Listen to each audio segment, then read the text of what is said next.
ఈ అంశంపై మాట్లాడేందుకు ఎస్ఎం రెడ్డి ఉన్నారు, వాటిని మాట్లాడదాం. ఎట్లా చూడొచ్చంటారు ఈరోజు చూసినట్లయితే ఈ యొక్క ఆలయంలో దైవ దర్శనానికి వెళ్ళిన భక్తులు ఈరోజు 9 మంది మృతి చెందారు. ఏ విధంగా చూడొచ్చంటారు?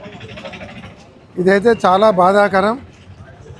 దేవుని సన్నిధికి పోయి భగవంతుని ప్రార్థించడానికి పోయి పూజలు కనిపోయి తొక్కిసలాటలో 9 మంది చనిపోవడం, దాదాపు 20 మంది గాయాలు పాలు కావడం అనేది నిజంగా చాలా దిగ్భ్రాంతికరమైనటువంటి విషయం, బాధాకరం. దీనికి అంతటికీ కారణము అక్కడ సరైన భద్రత కల్పించకపోవడం.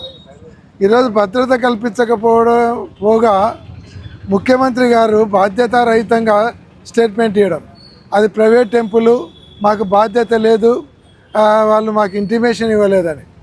అంటే ప్రైవేట్ టెంపుల్ దగ్గర ఎక్కువ జనాలు పూజలకు వస్తున్నారని తెలిసినప్పుడు పోలీస్ బందోబస్తు పెట్టాల్సినటువంటి బాధ్యత ప్రభుత్వానికి కాదా? అట్లా అనుకుంటే పెద్ద హీరోల సినిమాలు రిలీజ్ అయినప్పుడు సినిమా థియేటర్ల దగ్గర పోలీసులను పెడుతున్నారు, ఆడ పోలీసు బందోబస్తు పెడుతున్నారు, కంట్రోల్ చేస్తున్నారు.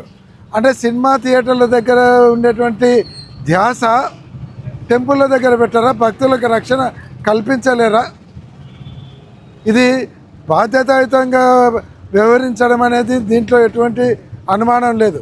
ఇదే కాదు, ఈరోజు అక్కడ ఉన్నటువంటి దేవాలయం కట్టించినటువంటి 90 సంవత్సరాల వ్యక్తిని ఈరోజు పోలీసులు అదుపులోకి తీసుకోవడం ఎక్కడ న్యాయం?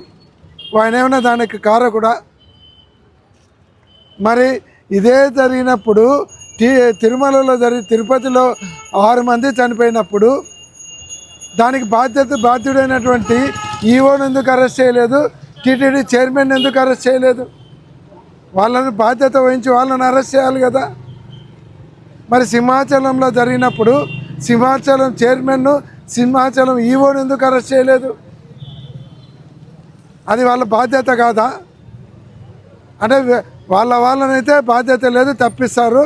ఎవరో ఒకరిని అనామకులను కట్టి తీసుకుపోయి అరెస్ట్ చేసి చేస్తారా? అంటే ప్రభుత్వ వైఫల్యం స్పష్టంగా కనపడుతుందంటారా? ఖచ్చితంగా దీంట్లో ప్రభుత్వ వైఫల్యం స్పష్టంగా కనిపిస్తుంది. ప్రభుత్వంలో ఉన్నటువంటి పోలీసులు కానీ, నాయకులు కానీ, పాలకులు కానీ, ఏదైతే అపోజిషన్ పార్టీ వాళ్ళ మీద కానీ, సోషల్ మీడియా వాళ్ళని అరెస్ట్ చేసే వాళ్ళ దాంట్లో ఉన్నటువంటి శ్రద్ధ భక్తులకు కానీ ప్రజలకు కానీ రక్షణ కల్పించడంలో చూపించడం లేదు.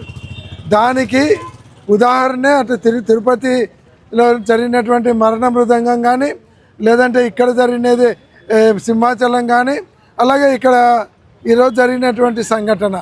ఇదే కాకుండా అపచారం, చంద్రబాబు నాయుడు గారు దేవుళ్ళను రాజకీయాలకు ఉపయోగించుకొని అపచారం చేశాడు. ఏదైతే మహా పవిత్రమైనటువంటి తిరుమల తిరుపతిని రాజకీయాలకు వాడుకొని పవిత్రమైనటువంటి లడ్డు వివాదాన్ని ఆయన లేవనెత్తి రాజకీయాలకు వాడుకోవడం, మళ్ళా పవన్ కళ్యాణ్ గారు వెళ్ళి అక్కడ సనాతన ధర్మం అని అక్కడ చేయడము, ఇవన్నీ కూడా దేవతలకు అపచారం చేయడమే.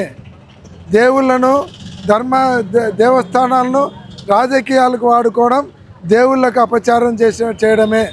ఎప్పుడైతే తిరుపతి లడ్డు వివాదాన్ని తీసుకొని వచ్చి రాజకీయానికి వాడుకున్నారో అప్పటి నుంచి అపచారాలు జరుగుతూ ఉన్నాయి.